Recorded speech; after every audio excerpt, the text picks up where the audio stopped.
Baik, Assalamualaikum warahmatullahi wabarakatuh dan selamat malam. Ketemu lagi dengan Mbak Asepta di sini. Kali ini kita sampai di pertemuan yang ketiga untuk mata pelajaran pendidikan kewarganegaraan. Kita lanjutkan lagi. Di mana pertemuan yang kemarin kita sudah membahas tentang hak asasi manusia dalam tinjauan Pancasila.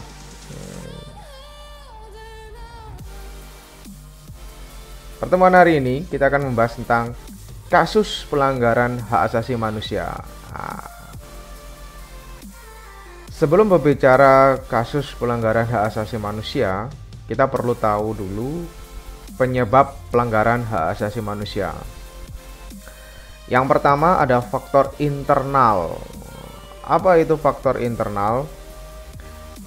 Dorongan untuk melakukan pelanggaran HAM yang berasal dari diri pelaku pelanggar HAM, seperti sikap egois, rendahnya kesadaran HAM, tidak toleran, dan masih banyak yang lain yang intinya itu dari dalam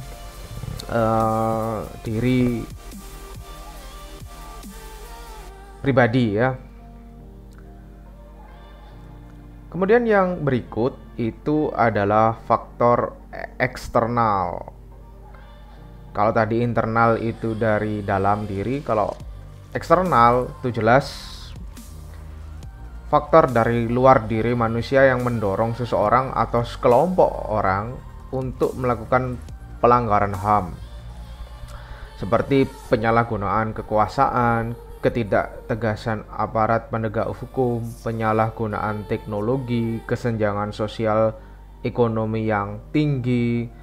Itu adalah faktor-faktor eksternal yang mendorong terjadinya pelanggaran hak asasi manusia.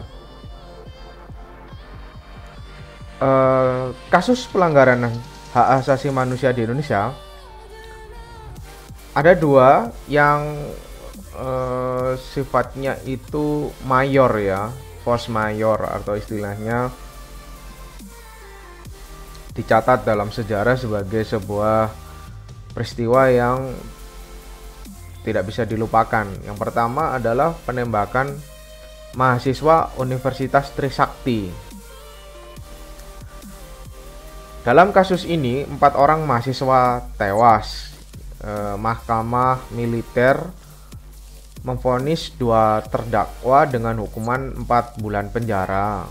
Kemudian 4 terdakwa divonis 2-5 bulan penjara dan 9 orang terdakwa divonis 3-6 tahun. Kemudian tragedi Semanggi 1 ya, itu pada tanggal 13 November 1998, di mana dalam kasus ini 6 orang mahasiswa tewas. Kemudian dilanjutkan tragedi Semanggi 2 pada tanggal 24 September 99 yang mengakibatkan seorang mahasiswa tewas. Upaya penegakan hak asasi manusia. Apa saja langkah-langkah yang perlu ditempuh dalam upaya penegakan hak asasi manusia atau HAM? Yang pertama, upaya pemerintah dalam menegakkan HAM itu dengan membentuk Komisi Nasional Hak Asasi Manusia atau Komnas HAM, di mana kalau kalian tahu, perintis atau pendiri Komnas HAM ini adalah almarhum Munir, tokoh hak asasi manusia yang berasal dari Batu, Malang, Jawa Timur, mana beliau meninggal pada waktu melakukan perjalanan dari Indonesia ke Belanda. Kalian bisa cek di Google, silakan dicari Munir ya, silakan dicari. Komnas HAM ya merupakan lembaga negara mandiri setingkat lembaga negara lain yang berfungsi sebagai lembaga pengkajian, penelitian, penyuluhan, pemantauan, dan mediasi HAM. Komnas HAM beranggotakan 35 orang yang dipilih oleh DPR berdasarkan usulan Komnas HAM dan ditetapkan oleh Presiden. Kemudian yang berikut itu pembentukan instrumen HAM. Instrumen itu adalah alatnya. Instrumen HAM merupakan alat untuk menjamin proses perlindungan dan penegakan hak asasi manusia. Instrumen HAM biasanya berupa peraturan perundang-undangan dan lembaga-lembaga penegakan HAM. Jadi instrumennya ada dua, peraturan dan lembaga. Instrumen HAM yang berupa peraturan dibentuk untuk menjamin kepastian hukum serta memberikan arahan dalam proses penegakan HAM. Berikutnya adalah pembentukan pengadilan hak asasi manusia. Pengadilan HAM adalah pengadilan khusus terhadap pelanggaran HAM, terutama HAM yang berat, yang diharapkan dapat melindungi hak asasi manusia baik perseorangan maupun masyarakat. Upaya penanganan kasus pelanggaran hak asasi manusia. Yang pertama, menegakkan supremasi hukum. Hukum di atas segala-galanya dan demokrasi itu setara. Seperti di awal Pak Septa jelaskan, orang kaya dengan orang miskin itu tidak ada perbedaan di mata hukum. Jadi semua sama atau setara. Meningkatkan kualitas pelayanan publik untuk mencegah terjadinya berbagai bentuk pelanggaran HAM oleh pemerintah. Yang perlu diperhatikan di sini, jadi pelayanan publik ya, yang intinya pelayanan publik itu adalah pelayanan yang fungsinya untuk melayani masyarakat, itu harus ditingkatkan agar tidak terjadi pelanggaran HAM oleh pemerintah. Yang ketiga, yang berikutnya, meningkatkan pengawasan dari masyarakat dan lembaga-lembaga politik terhadap setiap upaya penegakan HAM yang dilakukan oleh pemerintah. Masyarakat itu memiliki andil untuk mengawasi ya penegakan HAM yang dilakukan oleh pemerintah. Misal, nih kita ambil contoh. Ada kasus di Jember di mana ada seorang ibu atau nenek yang mengambil kayu, di mana kayu itu merupakan kayu yang sudah tidak utuh ya, artinya ranting kayu. Tapi kemudian dia dipermasalahkan karena mengambil di tanah PTPN. Nah, ini perlu kita kaji dan masyarakat boleh itu melakukan pengawasan dan ternyata itu nggak apa-apa gitu, mengambil kayu untuk memenuhi kebutuhan sehari-hari, artinya untuk memasak. Sedangkan dia berasal dari keluarga yang miskin, misalnya bantuan pemerintah juga tidak bisa didapatkan secara serta-merta. Nah, masyarakat bisa mengawal kasus tersebut. Meningkatkan penyebarluasan prinsip-prinsip HAM kepada masyarakat melalui lembaga formal, sekolah, perguruan tinggi, kegiatan keagamaan, kursus, dan pertahanan negara. Jadi sekolah itu merupakan lembaga ya. Lembaga itu adalah tempat yang dia itu nantinya berfungsi sebagai alat untuk menyebarluaskan prinsip-prinsip hak asasi manusia. Kemudian yang berikut, meningkatkan kerjasama yang harmonis antar kelompok atau golongan dalam masyarakat agar mampu saling memahami, menghormati keyakinan dan pendapat masing-masing. Oke.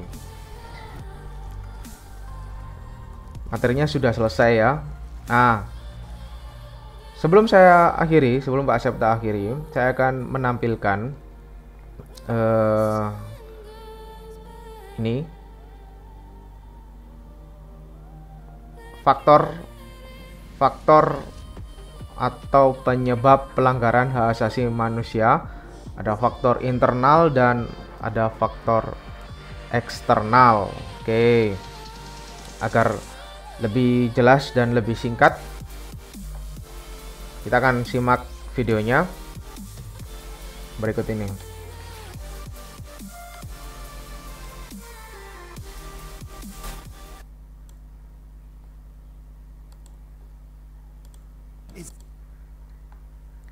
Better than your religion. This isn't what I think. This is what a lot of people think. And this Kita akan lihat dulu ya, kita akan start mah. Cara negara ini memperbaiki agama. Kita lihat nih. My religion is better than your religion. My religion is better than your religion. This isn't what I think. This is what a lot of people think. And this is why a lot of people fight. Religious intolerance is one of the biggest problems in the world. But today, I want to show you a country that is trying to fix that. It's a Muslim country in the Middle East that you will never guess. The Emirates. In this Muslim country, you will find a lot of mosques, but you will also find Christian places of worship. 45 churches where Christians can pray. You will find a Gurudwara for the Sikhs to pray, a temple for the Mormons to pray, and a synagogue being built for the Jews to pray. And I'm pretty sure you didn't expect that in Arabia. This is a big deal. So many different types of religions are living next to each other in peace. Take the supermarket, for example. In the Emirates, Muslims don't eat pork. So in the grocery stores, you can't buy it. No pork here, no pork here, and no pork here. But to make life easier for non-Muslims who do eat pork, they added a whole new section to the supermarket where you can buy ham, pork, sausage, or even pastries that secretly have pork. Probably gelatin. Gelatin is made from animals' hooves, so it's the feet of pigs. Even though Muslims don't drink alcohol, non-Muslims can still drink it here, and bars can serve it. But when it's time for prayers, everything must stop to respect the fellow Muslims call for prayers. This signifies that now it's evening. Oh, is that why they do it now? Yeah. That's interesting. I didn't know that. This is a beautiful system where Muslims and non-Muslims can live together in harmony. That's why last year, the Pope himself came here to hold prayers in the heart of a Muslim nation. And Jews are welcome too. This is a big deal. There is, for the first time in centuries, a new Jewish community established in the heart of the Arab world. Is nothing short of historic. This is the tolerance the world needs. No religion is better than another religion. They are just different.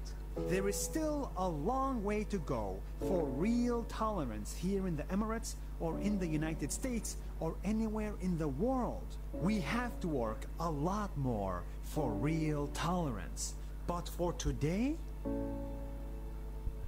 I'm happy we get along. Nice! I think that was good. That was good. I think that was good.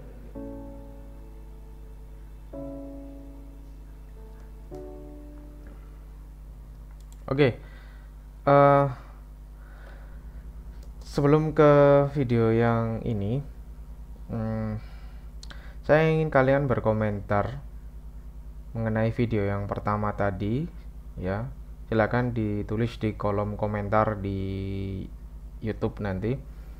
Jangan lupa sertakan nama, kelas, dan nomor absen agar Pak Septa bisa menilainya. Oke ya. Komentarnya itu berkaitan dengan hak asasi manusia, terutama ada sifat toleran tadi, kemudian kebebasan untuk memeluk dan beribadah sesuai dengan agama dan kepercayaan masing-masing. Itu coba kalian komentar. Nah, ini yang faktor eksternal. Eksternal tadi ada yang contohnya itu seperti kekuasaan, pemaksaan kekuasaan, atau tadi ada juga tentang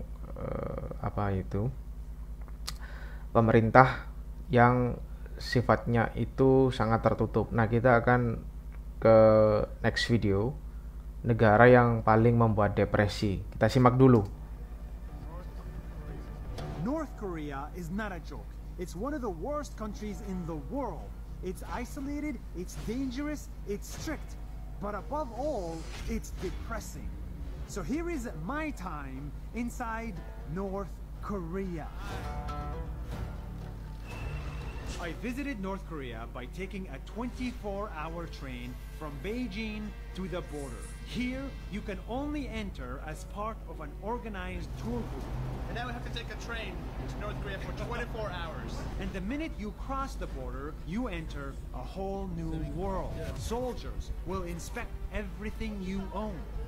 They check every picture and every page of every book that you have.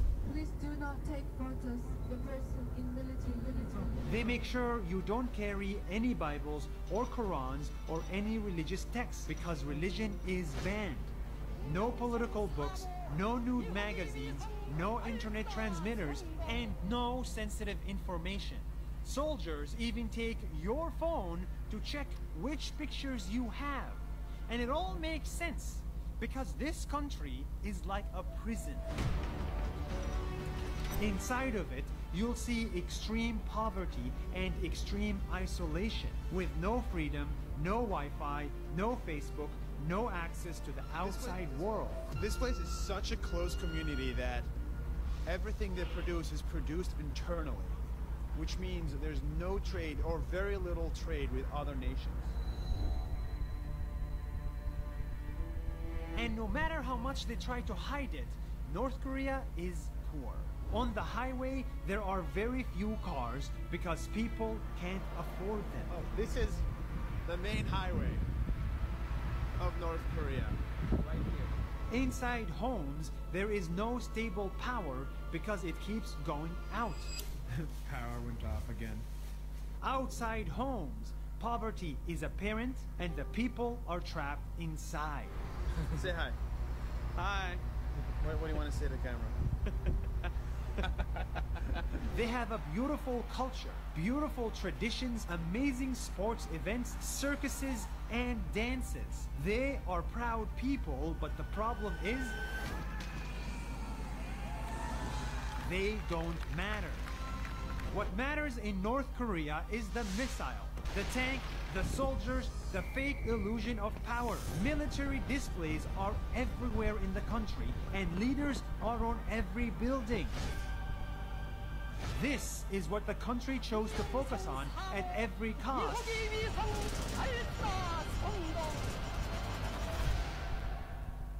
And not this.